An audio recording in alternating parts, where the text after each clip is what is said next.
Let's clarify, there isn't a single Rogers Xfinity router. Rogers operates in Canada and Xfinity operates in the US. You'll likely have a Rogers branded modem's gateway or an Xfinity X-Fi gateway. First, unbox your equipment and ensure you have the router gateway, power adapter, Ethernet cable, and coaxial cable if applicable. Connect the coaxial cable from your wall outlet to the modem gateway's input port. Then plug in the power adapter to turn on your router. Wait for the indicator lights on your router to stabilize, which typically takes 2 to 5 minutes. Rogers users typically activate through the Ignite app or by calling support. Xfinity users use the Xfinity app or visit xfinity.com/activate.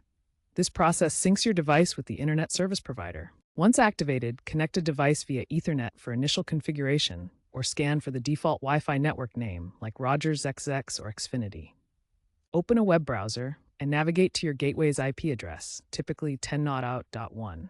Log in with the default credentials. For Rogers, use admin/admin, and for Xfinity, check the sticker on the device. The most important step is to set a custom Wi-Fi name and a strong password. WPA3 encryption is recommended for security. Enable guest networks if needed for visitors.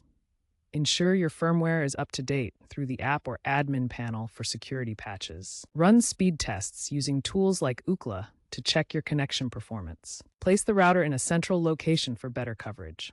If using a mesh system like Xfinity's X-Fi pods, add nodes to extend range. For troubleshooting, reboot the device, check cable connections, or contact support. Rogers emphasizes app integration, while Xfinity focuses on the X-Fi ecosystem. Keep your router away from interference and use Ethernet for stable connections.